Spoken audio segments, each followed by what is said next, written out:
noite.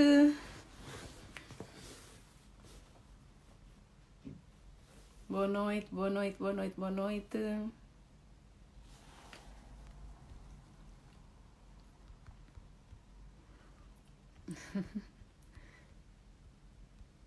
Boa noite a todos.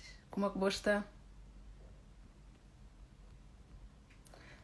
Não escrevi só um tema, aliás.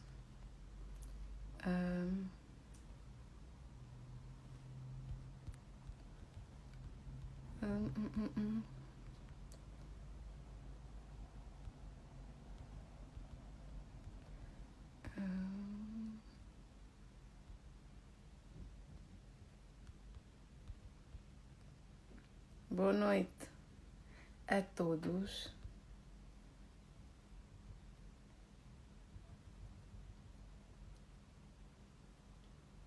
E como agora? Vou partilhar é direto. Nunca estou tímida, não escrevi tema. Saúde mental.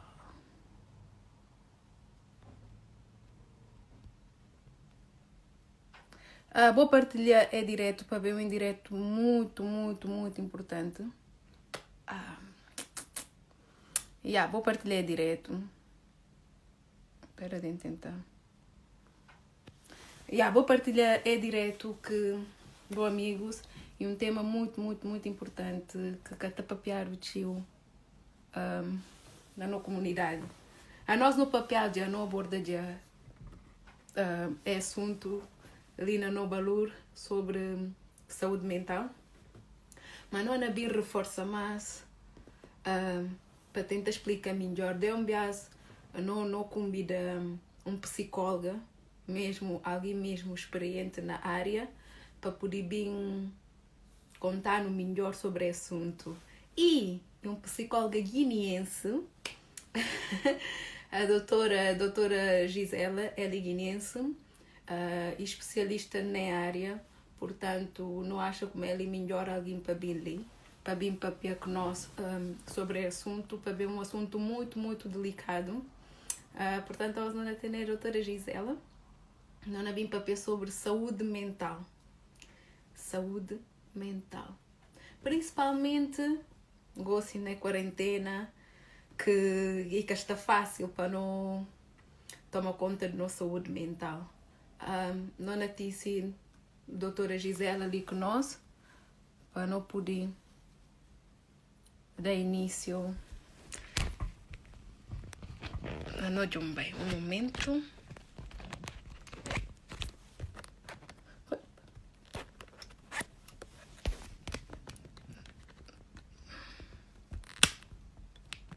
Eu tento compor só mais.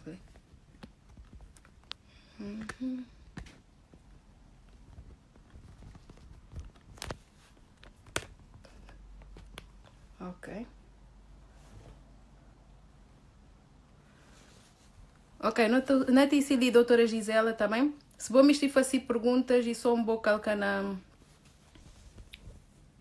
opção de perguntas.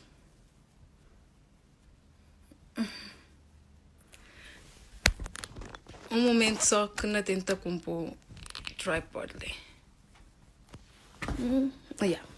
Está. Ok, não disse doutora Gisela ali, para não jumbei sobre tema que é muito importante. Portanto, se vou por aí, vou partilhar direto ao máximo, para não partilhar informação que o máximo de gente que não por aí, para não tentar ajudar a companheiro.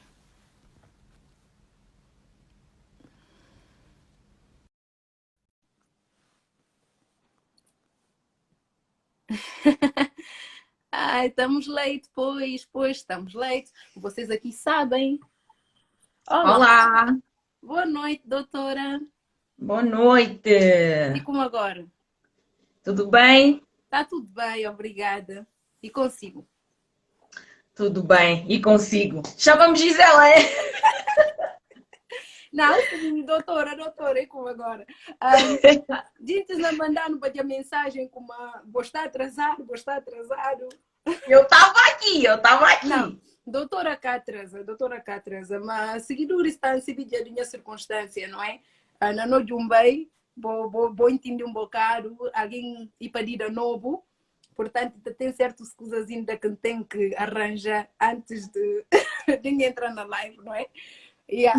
Mas pronto, hoje não vim para ver sobre um tema muito importante que é saúde mental. E saúde mental. Antes de mais, acabou, a nós não tenta bem para a pena criou. Bota por dano, no criou lica 100%, como sempre, então é tudo hora, minha criou lica 100%, não é? Mas alguém tem dinheiro, portanto, não bem tenta fazer direto na crioulo, para não tentar chegar mais no irmãos de melhor maneira. Oi, como é, doutora? É assim, eu acho que para podermos chegar a mais pessoas, devíamos falar em português, porque senão fica muito limitado a um público em específico.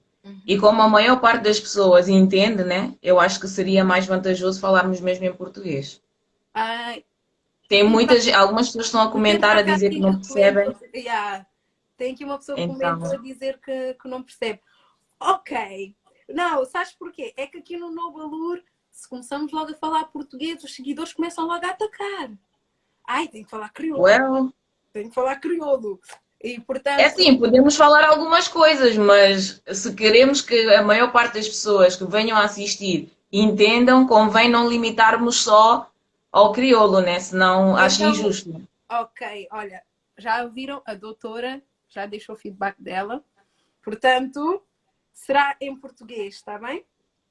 Olha, e também estou aqui a ver os comentários que concordam em português, em português. Yeah, Ok, não há problema. Português é a primeira é a língua oficial da Guiné-Bissau, portanto, acredito que todos vão entender. yeah. E como isto é um tema também muito delicado e é importante que chegue ao maior número de pessoas, portanto, fica então em português, está bom, doutora? Yeah, até porque o meu crioulo não é dos melhores. Tipo, eu sei falar, mas eu não me expresso tão bem em crioulo como eu me expresso, se calhar, no português e no inglês. Ok, Então, exatamente. pronto. Também, às vezes também me sinto assim para me expressar, ainda tenho que pensar um bocadinho Yeah. para tentar formular as frases e etc. Ok, ok, fica então em português. Em português. Este direto será em português. Estou aqui a tentar ver os comentários para ver se concordam. Não, a maioria E concordou. Vamos ser a maioria democráticos. concordou, portanto podemos dar início. Olha, o Sem Tabu de hoje é o episódio 4 e o tema é saúde mental. Sem tabu porquê? Porque são temas que não são falados na nossa comunidade, tanto africana, mas como isto aqui é uma página direcionada aos guineenses, pronto, tentamos focar mais aos guineenses. Mas como isso aqui é um assunto muito vasto, iremos falar na nossa comunidade africana. Yeah. Tá bom, doutora? Em primeiro Ok. lugar, o que eu gostaria de saber, e acredito que muitos de nós gostaríamos de saber, qual é a importância da saúde mental? É assim, antes de começar a falar sobre o tema, eu vou-me apresentar, né? Eu chamo-me Gisela, sou formada em Psicologia Clínica e da Saúde, na área cognitiva comportamental integrativa. Faço atendimento individual, atendimento para casais, atendimento sistémico, familiares. Também sou líder do grupo de jovens na comunidade evangélica da qual eu sou membro, da SNT. Também coordeno um grupo de apoio às mulheres, que é uma terapia em grupo, entre outras atividades que eu faço. Mas assim, de forma resumida, é mais ou menos isso que vocês estão a ver. Sim, sim. Ah, e agora, Agora, sim, falando do tema, respondendo à tua questão, qual é que é a importância da saúde mental?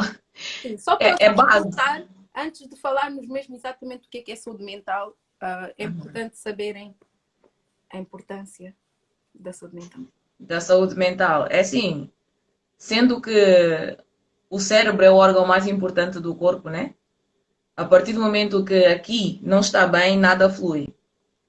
A saúde mental é a que governa tudo o resto.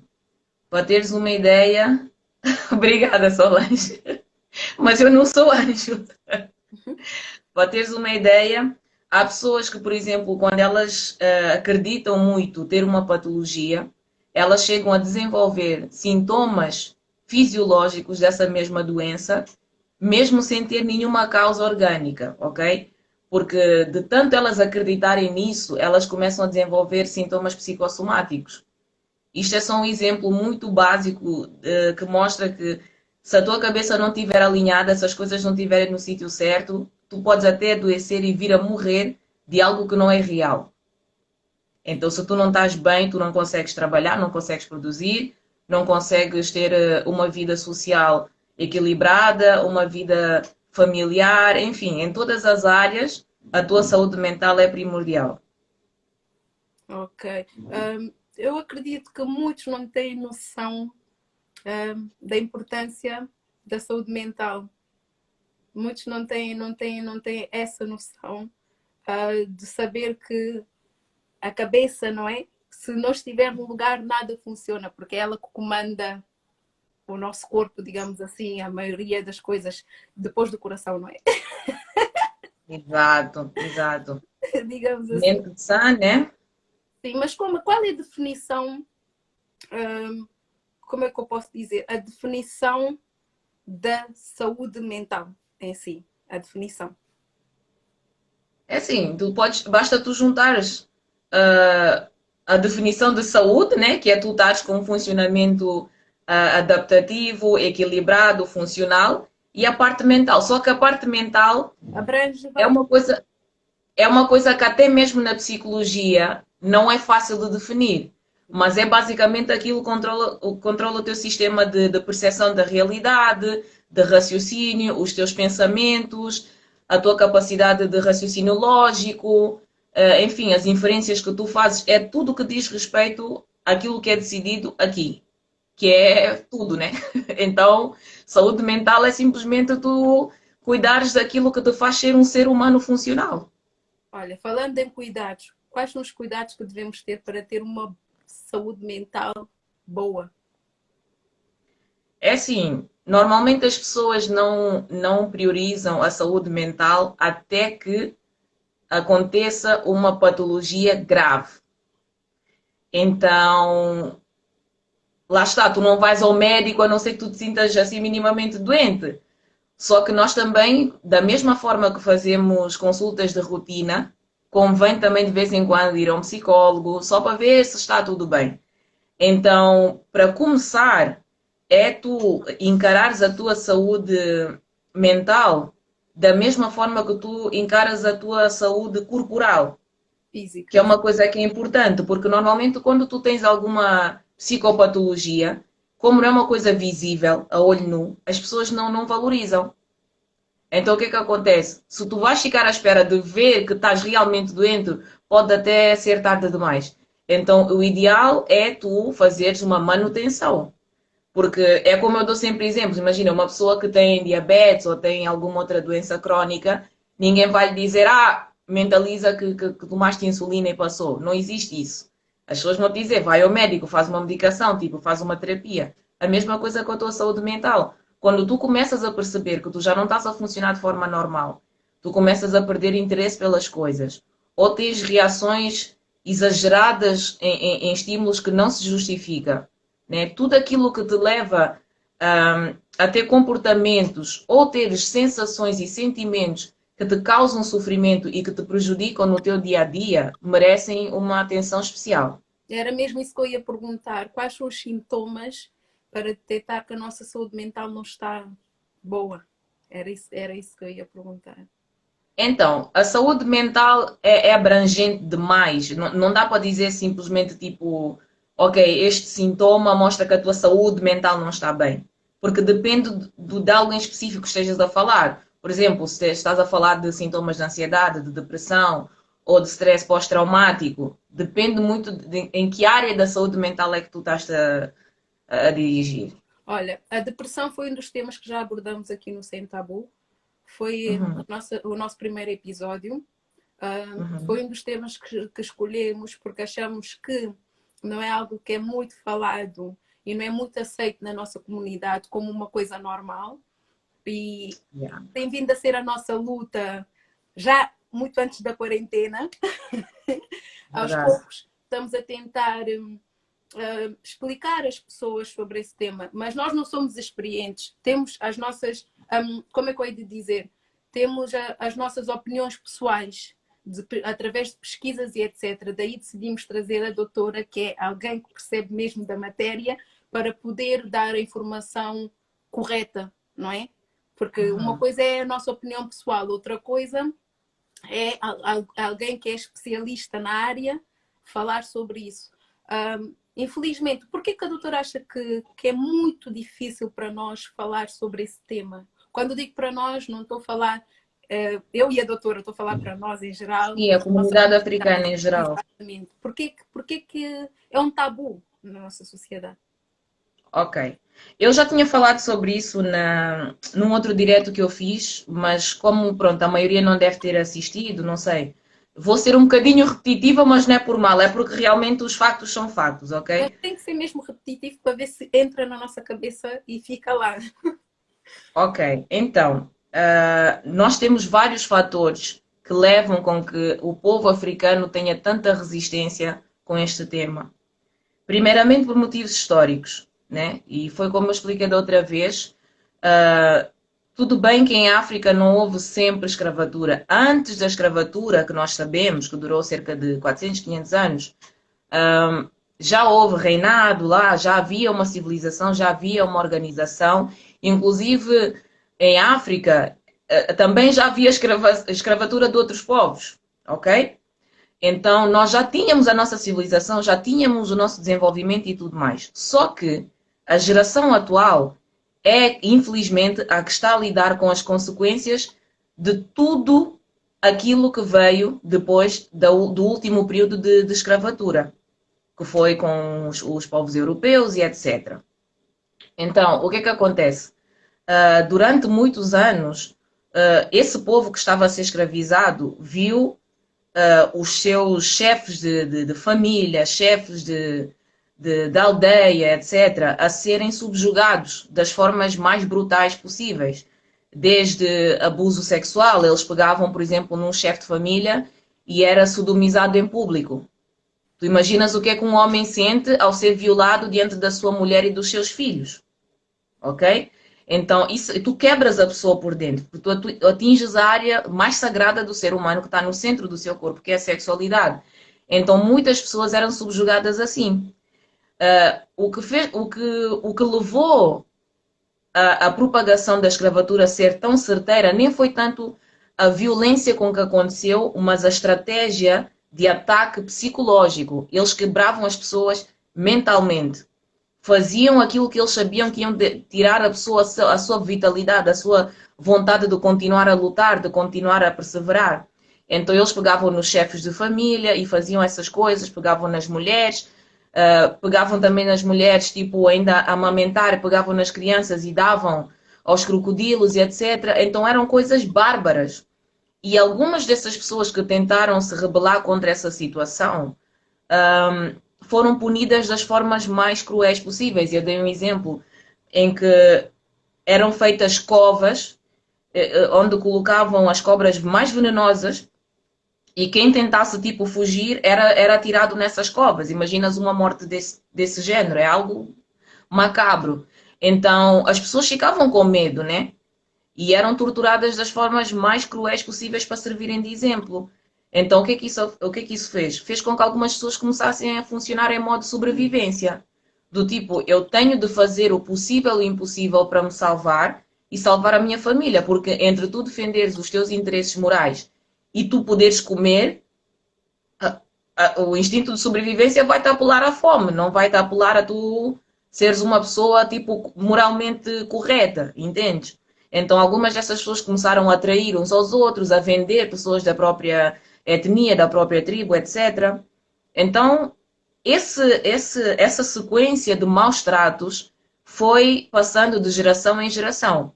Porque se formos a pensar que foram cerca de 500 anos, muitas pessoas, tipo, nasceram e envelheceram naquele sistema. E isso está provado. O trauma passa de geração em geração. Tanto é que há pessoas que atualmente têm reações a algumas situações que elas nem sequer chegaram a estar expostas, mas os seus antepassados estiveram expostos a isso. Então isso fica no teu código genético. Tu tens uma propensão a reagir a traumas que os teus avós e bisavós e etc. passaram. Então, o que é que isso gerou? Gerou, tipo, além de nós estarmos a funcionar em modo de sobrevivência, digo nós porque é o nosso povo, né? Nós africanos, nós aprendemos que para nós nos fazermos entender, para nós nos fazermos valer da nossa autoridade, nós tínhamos que abusar, tínhamos de bater. E isso leva também a outro tema que eu falei da outra vez, dos estilos parentais, né? Os pais, para educarem os filhos, o que é que faziam? E fazem ainda. É porrada, é tudo à base da porrada. Eu não digo que tu, de vez em quando, não deves disciplinar o teu filho, porque as crianças não têm a mesma capacidade cognitiva que um adulto tem. A capacidade da compreensão. Então, às vezes, a punição física é a única forma que eles têm de entender que o limite é ali onde o pai e a mãe disseram, ok? Mas agora, a partir do momento que tu estás a deixar marcas no teu filho, e isto não é uma coisa que contaram, foram coisas que eu vivi e que eu assisti. Eu estive na Guiné quando eu era criança e eu lembro-me de ter visto uma cena que eu nunca vou esquecer. Uma rapariga que, não sei se ela tinha ido a uma festa ou assim, quando ela chegou a casa, 3 pessoas juntaram-se para bater nela. Era fio de luz, eram ramos de árvore, era uma coisa bárbara e estava toda a gente a olhar. Os vizinhos ficaram todos ali a olhar e ninguém se meteu. E eles ficaram durante horas a bater naquela miúda, tipo, marcaram-lhe o corpo todo para lhe disciplinar. Isto é de malucos. Depois eu sei que a miúda, tipo, passado umas horas, ela tomou banho, pegou nas coisas dela e saiu de casa. Só que há muita gente que não tem essa reação. A pessoa fica tão habituada a ser maltratada que ela pensa que isto é normal, porque foi a forma que eles aprenderam a educar. Por isso é que muitas vezes nós, que já estamos a viver, tipo, numa cultura diferente, entramos em choque com as pessoas que ainda vivem dessa forma, porque vemos uma realidade diferente, né? E a pessoa fica tipo, fogo, eu também não acho certo. Exato. Tudo bem, tu podes me educar, mas também não precisas tipo de exagerar. Tanto é que há pessoas que saíram tipo de alguns países da África e vivem, sei lá, na Alemanha ou na Dinamarca e etc. E lá, se tu bates muito a uma criança, esquece, levam-te o teu filho, Sim. podes ir preso. Então há um choque muito grande porque são dois extremos. E por que que isso acontece?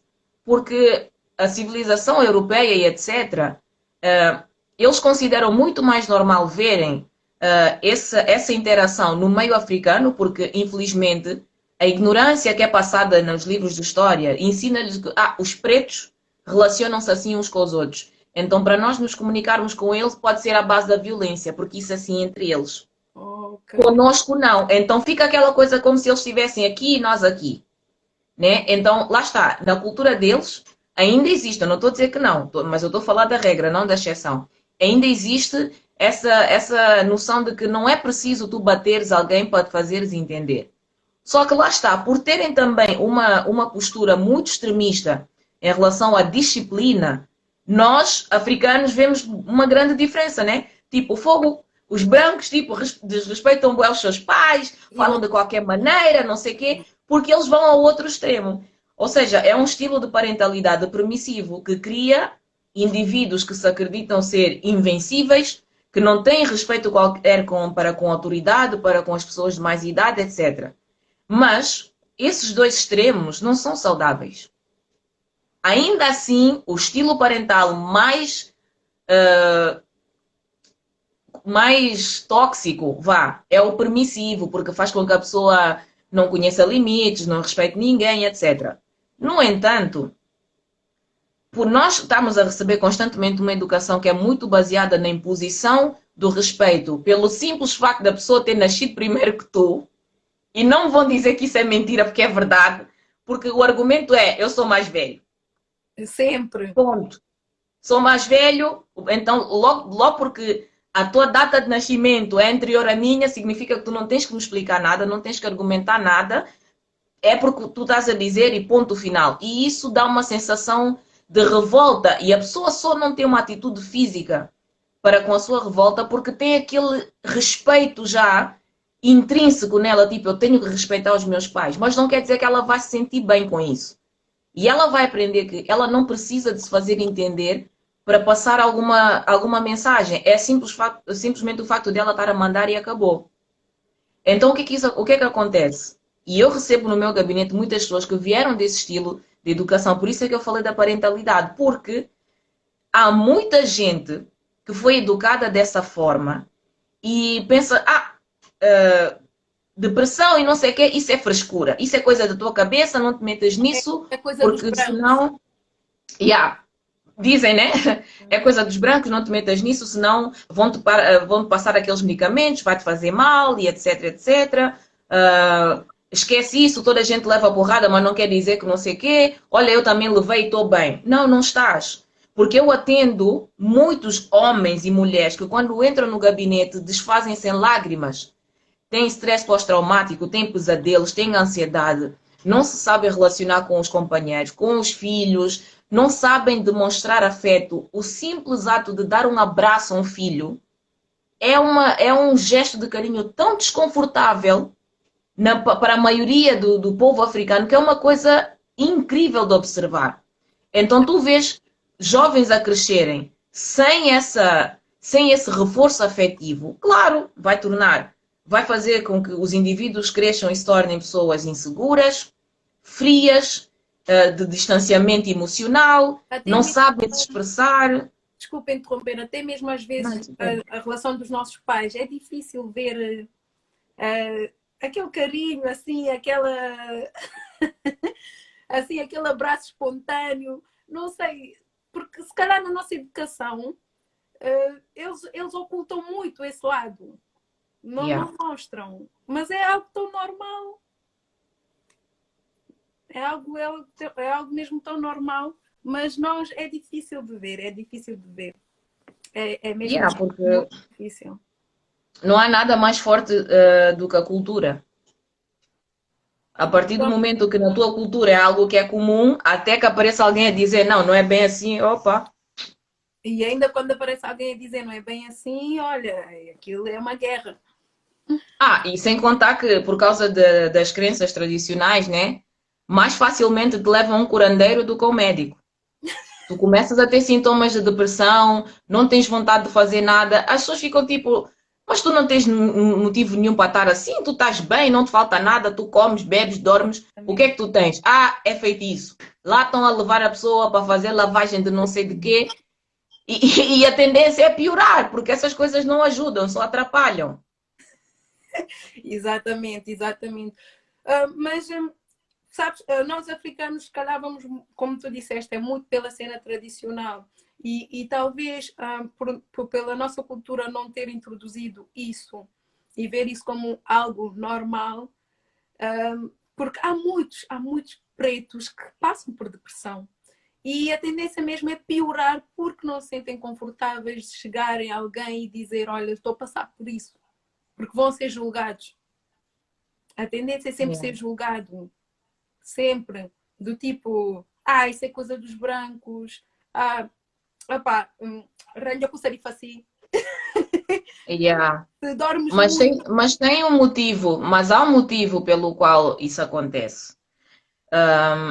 Antes de mais, eu queria dizer que alguém comentou a dizer se a educação dos brancos é melhor. Não é isso. Eu estou a falar precisamente de haver um equilíbrio, não ir a nenhum dos extremos, ok? Ou seja, o estilo parental democrático é o melhor porque, além de tu dares uma certa liberdade ao teu filho, tu também sabes impor a tua autoridade no momento certo. Porque normalmente o que acontece na educação africana tradicional é, por tu seres uma criança, o que tu pensas, o que tu sentes e o que tu queres não interessa. Eles anulam completamente a integridade de uma criança como se os sentimentos dela estivessem no nível inferior. Não Tu interessasse. tens alguma coisa a dizer, cala a boca e vai fazer não sei o quê. Isso é horrível. A pessoa não consegue desenvolver recursos próprios para Expressar. lidar com as suas dificuldades. E quando ela chega na idade adulta, está extremamente insegura. Quando se relaciona com o próximo, é ciumenta, é possessiva. Ou quando é um homem, tem uma atitude extremamente machista, que é tóxica, acaba com relacionamentos. Eu sei porque eu atendo casais, ok? E não é só uma opinião tipo minha. Há estudos que comprovam e podem pesquisar. Só que essa postura em relação à saúde mental também tem a ver com o sistema onde nós estamos inseridos, porque precisamente por as últimas gerações terem vindo, principalmente os palopes, né, terem vindo de uma cultura onde os nossos avós e bisavós viram muita escravatura, eles tinham que estar em modo sobrevivência sempre. Eles tinham que estar no seu melhor, não podiam demonstrar fraqueza, senão era motivo de serem mais humilhados, mais oprimidos. Então, quando tu estás a escolher entre tu ires trabalhar para alimentar a tua família e ficares parado a pensar na tua vida, claro que tu vais pensar em alimentar os teus filhos. Então não era opcional, era uma coisa que nós tínhamos de fazer. Além do mais, o sistema mundial atual é extremamente opressivo para o homem negro. Tu não podes demonstrar que tu estás com alguma dificuldade, que tu estás triste. Qualquer cargo que tu queiras candidatar, tens que ser triplamente melhor, ok? E como, infelizmente, né, o domínio das grandes corporações, vocês sabem, pertencem aos tais, alguns chamam Illuminati, os Rockefellers, etc. Mas isto já é outro assunto. Pronto, pertencem a algumas pessoas que dominam esses mercados, só entra lá, só entra no topo quem eles querem. Ou tu tens muito dinheiro que faz com que tu sejas tipo, ok, és alguém que até pode fazer parte, ou então, porque a única forma, e isso é muito triste, mas a única forma do negro ser incluído nesses altos circuitos é se ele tiver uma carteira pesada. Então, o que é que isso faz? Faz com que as pessoas que entram no governo de alguns países de África façam o máximo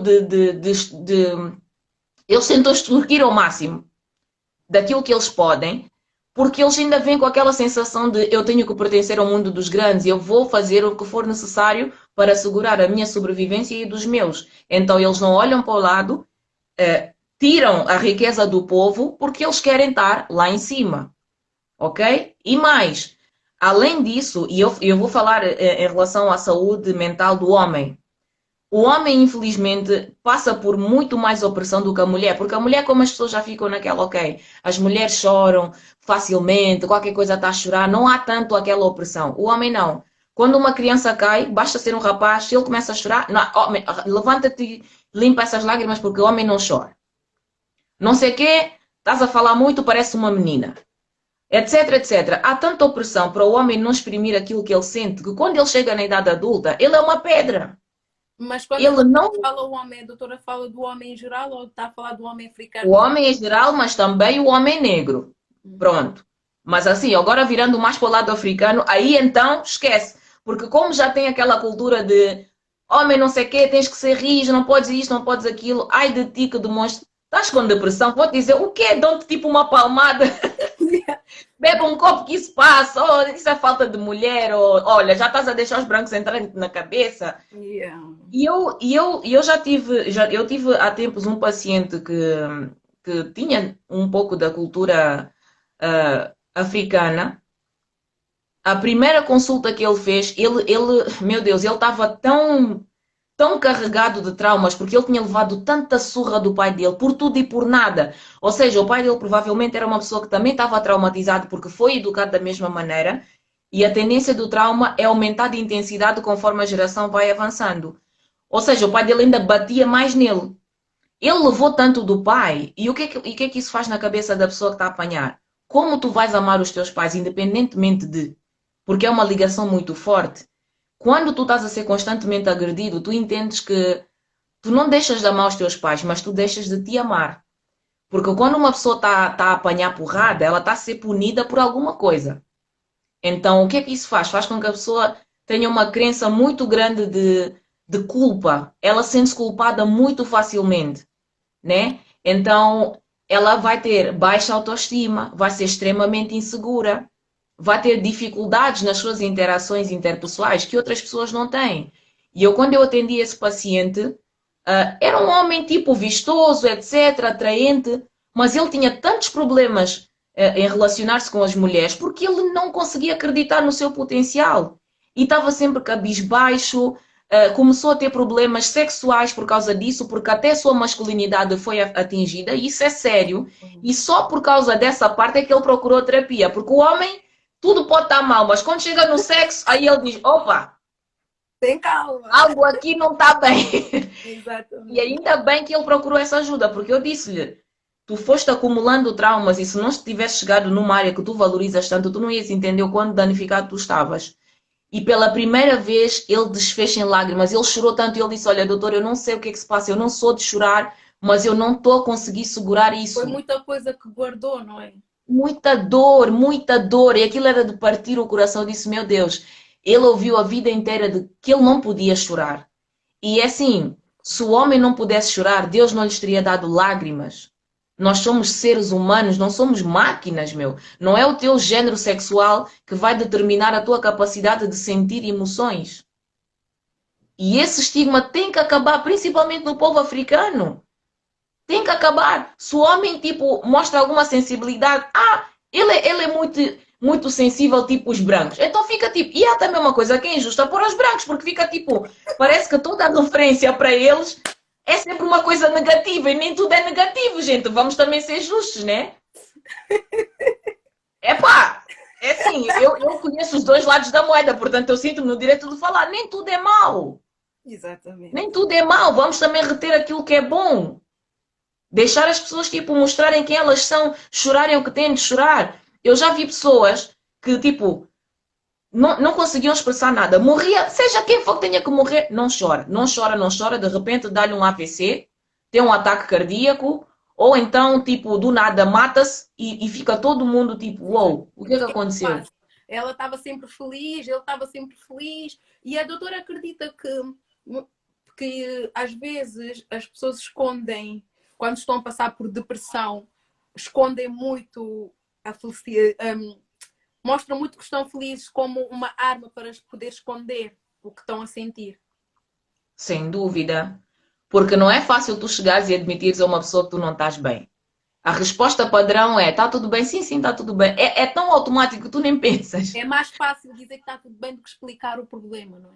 Exato. E não só, porque primeiro, muitas pessoas ainda têm aquela postura de que depressão e ansiedade é sinónimo de fraqueza. Então, se tu dizes que não estás bem, vão te dizer: a sério, há tanta gente a sofrer muito mais do que tu. Qual é o teu motivo para estar mal? Isso é tipo a pior coisa que tu podes dizer a uma pessoa que está a passar por uma depressão. A pessoa pensa logo: se eu soubesse, nem teria dito nada. Tipo, se não sabes o que dizer, não digas nada, porque só faz fazer com que a pessoa se sinta mal por estar mal. Mas a doutora não acha que às vezes é como se tu quisesses motivar a pessoa? Imagina, tu usaste-me a explicar o teu problema e eu, para te fazer sentir que não és a única que estás a passar por isso, que eu estou a passar por uma situação pior, não é boa a solução. Está errado. Porque assim, a partir do momento que a pessoa te diz eu estou a passar por isto, não é uma competição de dor. Não é a corrida do quem sofre mais. Isso é péssimo. Nós não devemos fazer isso. Quando a pessoa está. Se ela chega ao ponto de ser vulnerável à tua frente e te dizer não estou bem, escuta. Primeiro, porque quando ela está a desabafar, ela primeiramente não está à procura de uma opinião. Ela quer ser ouvida. E muitas pessoas não são ouvidas. Não são ouvidas, elas não têm oportunidade de conversar e vão engolindo as dores. Isso adoece-nos. Tudo aquilo que tu não tratas frutifica de uma forma tóxica dentro de ti, né? Como eu uma vez ouvi, não sei onde, uma frase que dizia: aquilo que é enterrado vivo não morre. Vai dar frutos, vai infectar outras áreas emocionais tuas e tu nem vais perceber. Então, quando a pessoa chega ao ponto de dizer eu estou mal, tens que validar a dor dela, porque ela sabe porque é que ela está-se a sentir daquela maneira. Não importa se foi algo que para ti não é tão grave, segundo o funcionamento idiosincrático dela, ou seja, algo específico dela, aquela situação provoca-lhe dor. Ponto. Então ela tem todo o direito de sofrer aquilo que ela está a sofrer. Ela sabe porque é que ela se sente assim, não é? Então quando é assim, olha, eu estou aqui para te ajudar, se eu não te conseguir ajudar, vamos falar com quem possa fazê-lo, não é dizer, outras pessoas que estão a passar fome, não estão assim. Talvez se ela estivesse naquela situação, a dor ia ser diferente. E outra, se a depressão fosse uma doença tão inválida, não seria a segunda maior causa de morte no mundo. Porque então as pessoas que vivem em países onde têm melhores condições de vida nunca iam suicidar, já que não passam fome. É para tu veres, uma coisa não tem nada a ver com a outra. E mesmo também, muitas das vezes as pessoas associam que quem passa por depressão é porque, pronto, algo não está bem, não é? Mas, doutora, é possível, por exemplo, há muitas mulheres, não é? São felizes no seu casamento, digamos assim. Têm Uhum. filho, têm tudo que a sociedade diz que uma mulher precisa ter para ser feliz. E mesmo assim, passam por depressão. Sim, porque elas podem ter histórias de vida em que muita coisa aconteceu e não ficou resolvida. E eu dei esse exemplo uma vez num desses diretos que eu disse, e eu expliquei mais ou menos por que que isso acontece. É simples. Tipo, o cérebro humano é um órgão que é construído baseado no feedback que recebe do meio ambiente. Então, é como se tu estivesse a construir uma casa e vais colocando um tijolo de cada vez. Se tu vais tendo experiências adversas, coisas que te provocam dor gradualmente, cada experiência é um desses tijolos. Tanto as coisas boas como as coisas más. Mas se tu durante a tua infância passas por abandono, principalmente de pai, porque o abandono de pai é o que psicopatologicamente tem mais impacto, ok?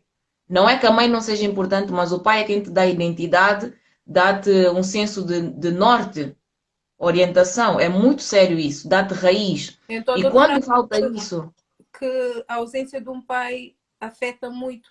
muito, muito, não, tu não tens noção, mas eu já vou comentar sobre isso. Quando tu tens a ausência de um pai, passas por certas experiências, por exemplo, e esse é um tema que eu depois vou falar no próximo direto, o abuso sexual. Muita gente passou por isso e nunca falou. E depois, tipo, cresce, tem uma vida, tipo, normal, casa-se, tem filho, de repente, aquelas dores começam a vir à tona e a pessoa desenvolve uma depressão e ninguém entende nada. Ah, então tu tens boa vida, estás casada, tens filhos, qual é o teu motivo para estar deprimido? As coisas lá de trás que construíram um funcionamento cerebral doentio, lá está, aqueles tijolos que foram sendo colocados. Imagina a construção final. É uma coisa completamente disfuncional, né? Não é saudável, não é equilibrada. E isso faz com que a pessoa esteja num modo constante de hipervigilância. Porque, por exemplo, quando tu passas por uma situação de trauma, alguma coisa que te marca, se tu estás numa situação de perigo, o teu cérebro libera químicos que te colocam no modo de paralisia, ou de ataque, ou tu foges. Só que essas três reações colocam-te assim, tipo, né, em atenção. Então, o que é que acontece? O cérebro vai liberar os químicos que vão percorrer o corpo todo e... Desculpa, isto aqui tocou. Só um segundo, peraí. Pronto, já está. O cérebro, tipo, vai liberar esses químicos que normalmente circulam o corpo e voltam à base, ok? Só que quando uma pessoa está continuamente a passar por situações adversas, há uma. Como é que eu hei de colocar isso por palavras? Ocorre tipo um erro químico. Esses químicos continuam a circular e não regressam à base, continuam a circular pelo corpo. O que é que acontece? Tu ficas num estado de hipervigilância. Tu estás sempre ansiosa, estás sempre atenta, tens uma tendência a reagir de forma agressiva a qualquer estímulo, porque a tua mente entende que a qualquer momento tu vais voltar a passar por alguma coisa que te vai colocar em perigo. Então tu vês pessoas que têm reações extremas e elas dizem, é porque eu sou mesmo esquentada. Não, são efeitos do trauma que tu não trataste. E pode não ter sido porque te bateram muito, pode ser simplesmente o facto de tu ter sido abandonado por um pai. E isso marca-te. Quando o abandono parental ativa as mesmas áreas cerebrais que, por exemplo, uma ferida, uma queimadura, só para tu veres, dor, causa dor psíquica.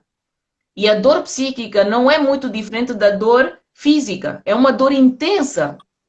Só que não é uma coisa visível. E como não é visível, as pessoas ficam tipo, tá tudo bem. Por quê? Porque o trauma normalmente manifesta-se sob a forma de reações, né? No teu dia a dia, tu vais ter reações súbitas que tu ficas tipo, mas Eu conheço bué da gente que é assim, porque são bué pessoas que também estão traumatizadas, não quer dizer que elas sejam funcionais. Exatamente. Mas quando a doutora diz o abandono parental, um, pode especificar exatamente o que é que está a querer dizer? Por exemplo, porque às vezes acontece pais que são separados, mas não quer dizer que o pai abandonou a criança. Ou a doutora está a referir quando o pai vai-se embora e nunca mais o filho, ou não tem aquele contacto, digamos assim.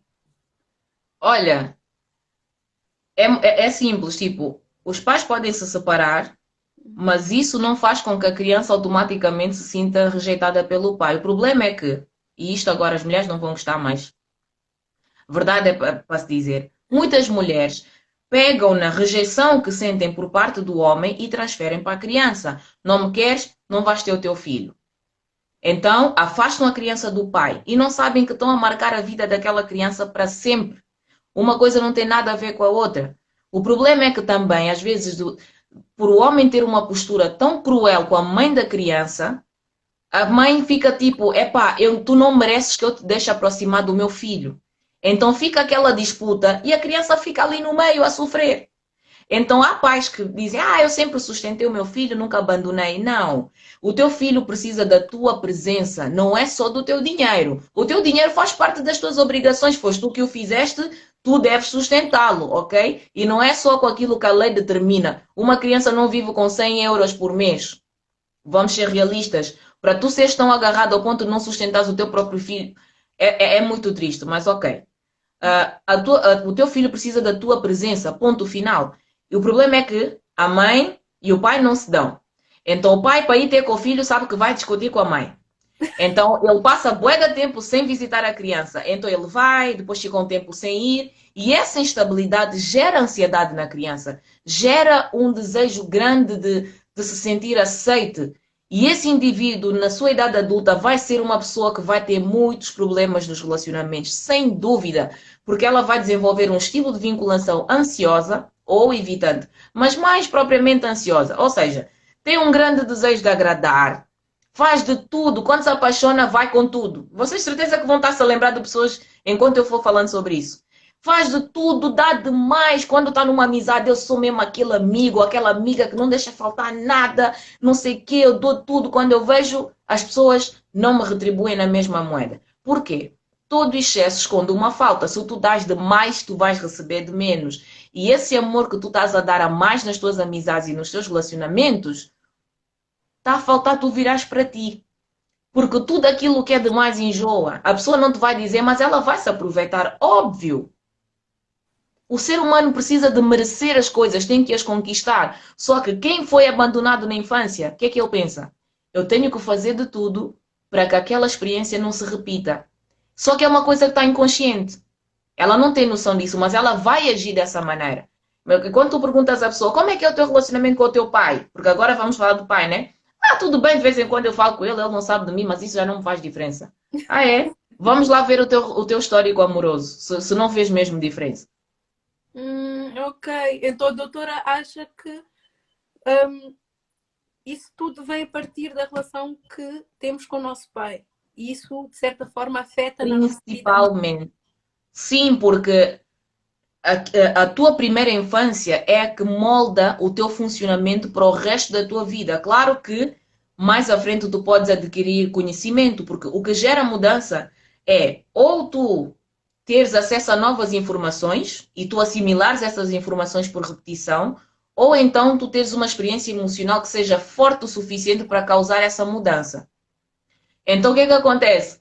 Com o passar dos anos, aquela estrutura base, aqueles tais tijolos que foram sendo colocados na tua primeira infância, ainda estão lá. Só que tu precisas de colocar tijolos novos, que são mais funcionais. Mas é uma coisa que está ali, né? É quem tu és. Durante muito tempo tu vais funcionar dessa maneira, até que alguma coisa aconteça que te ajude a mudar. Mas é uma tendência que a pessoa facilmente tem tipo, propensão a voltar porque é a sua estrutura. Então, e como dar a volta a esse tipo de situação? Quando tu entendes, quando tu percebes que tu já estás a ter dificuldades e etc., são padrões que tu não tinhas percebido que estavam-se a repetir, mas que estão a acontecer, primeira coisa, procura ajuda. A psicologia não é mais do que manutenção da mente. Manutenção mental, manutenção psicológica, manutenção emocional, né? Uma pessoa inteligente sabe que não consegue fazer tudo sozinha. Por exemplo, o sofá onde tu estás sentada, foste tu que fizeste. Yeah. Quando tu estás com um apendicite, tu não vais para a tua cozinha pegar numa faca e vais-te operar sozinha. Tu vais ao médico. Então, por que quando se passa alguma coisa a nível mental, a pessoa pensa que vai ler um livro de autoajuda e vai se curar sozinho? É porque a nossa comunidade vê, tipo, isso, que tipo, ir ao psicólogo como algo do tipo, estás maluca, estás louco. Não. Mas existe É uma que diferença entre o psicólogo. se for um caso de esquizofrenia, eu até entendo. Se a pessoa tem alucinações, ela ouve vozes ou algo assim, ela vai a um psiquiatra, vai tomar uma medicação que vai ajudar. Mas ir a um psicólogo, é que mesmo que tenhas de ir a um psiquiatra para fazer alguma medicação, tipo, é normal. Sabes porquê? Quando tu passas por muitos traumas repetidos, abandono, violação, maus tratos, etc., o teu cérebro inflama. Da mesma maneira que quando tu bates com o joelho num sítio, aquilo não incha. Acontece a mesma coisa a nível cerebral, ok? O cérebro inflama mesmo. E a inflamação cerebral manifesta os mesmos sintomas que uma depressão. Tu não consegues dormir direito, ou aumentas muito de peso, ou perdes imenso peso, ou dormes de mais ou dormes de menos, ou então desenvolves anedonia, ou seja, desinteresse pelas coisas tipo normais, ou então começas a evitar situações que te lembram coisas que tu passaste, enfim, uma série de É consequências. possível Então, ganhar interesse nisso, nas atividades. Também é algum. mas isso acontece com a cura. Isso já acontece com a cura. Então, quando tu começas a entender que, ok, as coisas não estão bem, eu preciso de falar com alguém que me ajuda. E o psicólogo não trata malucos, o psicólogo trata seres humanos que são inteligentes e humildes o suficiente para entender que precisam de ajuda. Então, se aquele profissional de saúde preparou-se durante 6 anos, porque a nossa preparação de clínica e da saúde são 6 anos. A pessoa estudou 6 anos, fez de tudo, calhamaços que vocês não queiram saber para te ajudar, como é que tu vais desvalorizar o trabalho da pessoa, desvalorizares a tua saúde mental por puro orgulho? Porque aquela vergonha de pedir ajuda não é mais do que o orgulho disfarçado de pudor. Ah, eu não preciso de ajuda. Ok. Mas é como a doutora disse, às vezes a pessoa vem da nossa educação e às vezes também há pessoas que podem estar doentes mentalmente e não saberem. Pois. Porque não reconhecem, não têm conhecimento e como a educação impôs aquilo que temos que ser fortes, temos que ser assim assim, então detectar aquilo é difícil, é algo que nós não reconhecemos. Talvez é difícil para nós reconhecer e Sim. chegar e dizer, olha, eu acho que não estou bem. Yeah. Tem falta Mas de sono, normalmente, a pessoa primeiramente vai pensar, epá, deixa-me lá ver aqui, se calhar realmente eu ando muito no telefone ou ando muito a fazer alguma coisa. No dia seguinte, deixa ver se eu consigo dormir mais cedo. Vais para dormir, não consegues. Mas tu também podes. E depois às vezes pode acontecer, tipo, tu não tens nada na tua cabeça que te faça tipo, estar a pensar muito num assunto. Às vezes pode acontecer, a pessoa pode não estar a pensar muito num assunto, mas sabe-se lá porquê não consegue dormir. pois. Mas normalmente quando a pessoa está a passar por alguma situação e alguém tenta lhe dar um toque, o que é que ela diz? Eu não tenho nada, eu não preciso de ajuda. As pessoas mais resistentes para procurar ajuda psicológica de todas que eu conheço são os homens black. As mulheres até nem tanto porque já têm tido mais abertura, mas os homens, esquece. Mas é difícil, não é? E É difícil, mas como é que é podemos quando. mudar isso, tentar normalizar isso para poder ajudá-los e para eles começarem a ver que é algo normal, não é algo anormal, precisam de Olha, ajuda. um caminho é simplesmente a exposição. Quanto mais pessoas de referência falarem sobre isso, mais as pessoas tipo, que passam por isso vão ter facilidade em admitir. Porque normalmente para nós os blacks é tipo, tu queres falar uma coisa, a primeira coisa que dizem é tipo, quem és tu? Por Quem és acaso, tu, nós tipo, para eu te dar tivemos, ouvidos? quando publicamos o vídeo sobre a depressão, tivemos muito feedback. e vimos que alguns homens partilharam. Amém.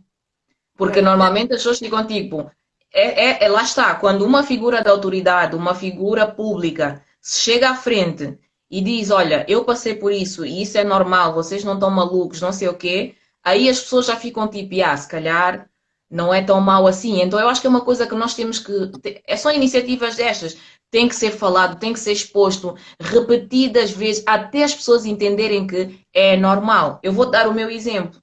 Eu escolhi psicologia precisamente porque quando eu era mais nova, eu passei por depressão. E é claro, primeiro as minhas tias começaram a dizer que eu tinha que ir para a Guiné fazer uma cerimónia, não sei das quantas. Eu disse, eu não vou a lado nenhum. Primeiro que eu não gosto disso, nunca tive nada a ver com isso, muito menos tipo, esquece, não vou. E a minha mãe ficou tipo, ok, então o que é que tu queres fazer? Porque da maneira que tu estás não podes continuar. Eu disse, pá, sei lá, vou procurar ajuda. mas Fui ao centro. quais eram os sinais que a doutora dava?